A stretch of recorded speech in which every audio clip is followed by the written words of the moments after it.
Hyderabad biggest property show is here. CREDAI Hyderabad. Rate ఆగదు, demand తగ్గదు. తెలంగాణ రాష్ట్ర వ్యాప్తంగా సంచలనం రేపిన ఈశ్వర్ సాయి అలాగే మాధురి రాథోడ్ వీడియో అనేది అదెంత సెన్సేషన్ అయిందో మనందరికీ తెలిసిన ముచ్చట. అయితే దీనికి సంబంధించి మరి ఈశ్వర్ సాయి కొన్ని ఇంటర్వ్యూలో మాట్లాడారు. అదే విధంగా లీగల్ అడ్వైజర్ నుంచి తను అడ్వైస్ తీసుకొని కూడా ఒక సెల్ఫీ వీడియో విడుదల చేశారు. దీనికి సంబంధించి గతంలో రెడ్ హ్యాండెడ్గా అంటే వేములవాడ సమీపంలోని ఒక లాడ్జ్లో మాధురి రాథోడ్ అలాగే ఈశ్వర్ సాయిని రెడ్ హ్యాండెడ్గా క్యాచ్ చేసింది వాళ్ళ వైఫ్. వాళ్ళ మధ్య అదేదో జరిగిందని ఈశ్వర్ సాయి భార్య అతనిపై ఆరోపణలు చేసింది. ఈ ఆరోపణలు చేసిన క్రమంలో కూడా దాదాపు 4 రోజుల పాటు ఈశ్వర్ సాయి నుండి ఎటువంటి రెస్పాండ్ అనేది రాలేదు. అయితే ప్రస్తుతానికి ఈశ్వర్ సాయి అయితే ఒక సెల్ఫీ వీడియోని విడుదల చేశారు.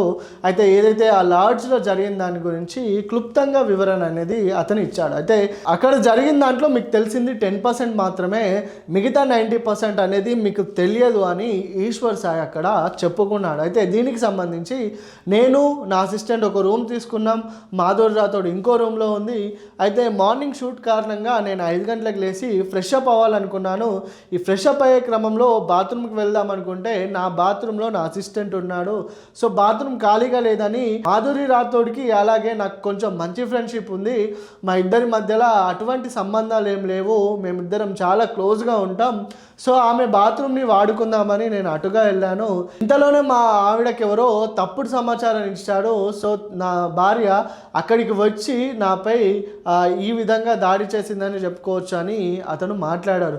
ఈ మాట్లాడిన క్రమంలో కూడా అతను ఏ విధంగా చెప్పాడంటే అక్కడ మాధురి రాథోడ్ తప్పు లేదు, తప్పంతా నాదే అని తప్పును మొత్తం తనపైన వేసుకున్నాడు ఈశ్వర్ సాయి. అయితే దీనికి సంబంధించి మరి ఆ సెల్ఫీ వీడియో ఒకసారి మీరు వినండి. రకరకాలుగా ట్రోల్ చేస్తున్నారు, రకరకాలుగా మీడియా వాళ్ళు రకరకాలుగా ఇష్టం వచ్చినట్టు ఉన్నది లేనిది ఏది పడితే అది రాస్తున్నారు. అసలు ఏమనుకుంటున్నారు? నేను ఆల్రెడీ క్లియర్గా చెప్పాను కదండి, మేము తప్పు చేసాము. ఆ తప్పు ఏంటి? మేము ఎమోషనల్గా కనెక్ట్ అయ్యాము అని చెప్పాను. ఎమోషనల్గా కనెక్ట్ అవ్వడం అంటే మీ దృష్టిలో ఏమనుకుంటున్నారండి?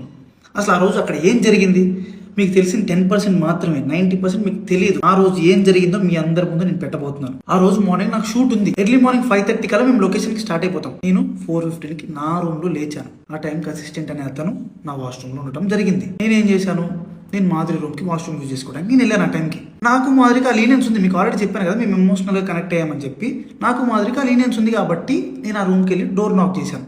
ఆమె రూమ్ డోర్ ఓపెన్ చేసింది. ఆమె రూమ్ డోర్ ఓపెన్ చేసి నేను డైరెక్ట్గా వాష్రూమ్కి వెళ్ళిపోయాను. ఆమె క్యాజువల్గా ఆమె రూమ్ డోర్ లాక్ కూడా చేయలేదు, రూమ్ డోర్ ఓపెన్లోనే ఉంది. ఆమె క్యాజువల్గా బెడ్ మీద కూర్చొని ఫోన్ యూజ్ చేస్తుంది.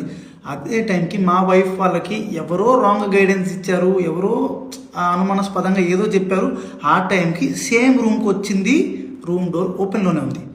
ఆ సిచ్యువేషన్లో మా వైఫ్ ఆవేశం వల్ల ఆమెకి ఇష్టం వచ్చింది చేసింది. అక్కడ ఆ సిచ్యువేషన్లో ఆమె ఇష్టం వచ్చింది చేస్తుందని చెప్పి నేను మాట్లాడే సిచ్యువేషన్లో కూడా లేను. ఆమె నేను ఏం మాట్లాడినా సరే ఆమె నాకు రివర్స్ అయిపోతుంది.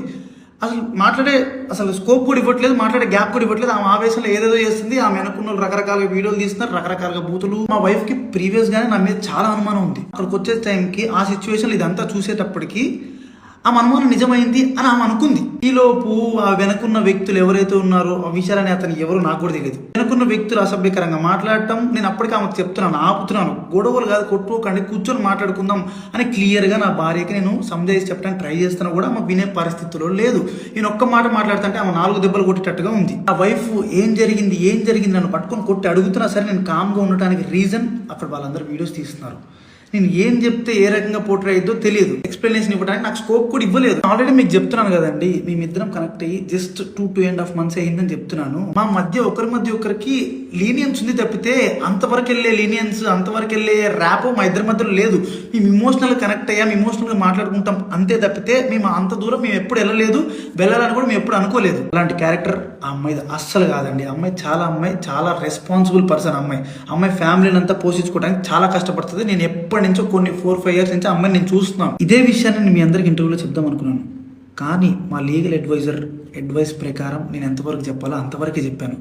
అందులో కూడా నేను మీకు క్లియర్గా ఎక్స్ప్లెయిన్ చేశాను. మీ అందరికి 10% మాత్రమే తెలుసు, మిగతా 90% మీకు తెలియదు, మీరు చూడలేదు. ఇలాంటి సిచ్యువేషన్లోనే ఒక మనిషికి ప్యానిక్ అంటే ఏంటో అర్థమవుతుంది.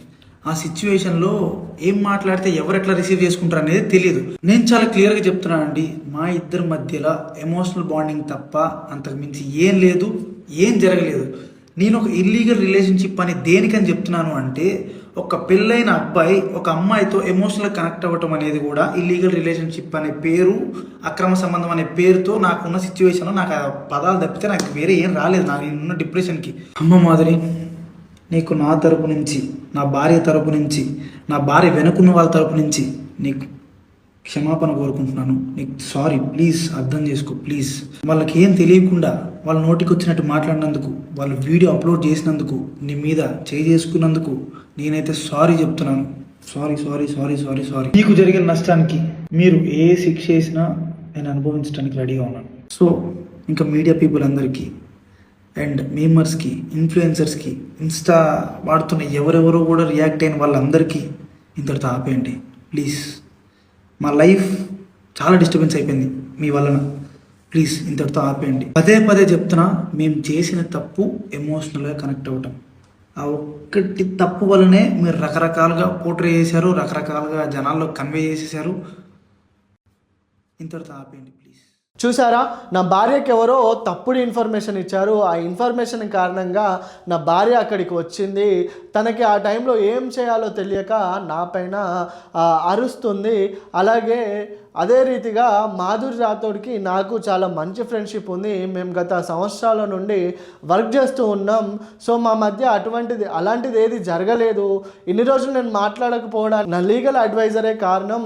అతను మాట్లాడొద్దు అన్నాడు, అందుకే ఇప్పుడు మాట్లాడుతున్నాను. అతని సమక్షంలోనే నేను మాట్లాడుతున్నాను. దయచేసి నన్ను ట్రోల్ చేయకండి, నా కుటుంబాన్ని రోడ్డు మీదకి లాగకండి అని ఈశ్వర్ సార్ అయితే అక్కడ చెప్పుకున్నాడు.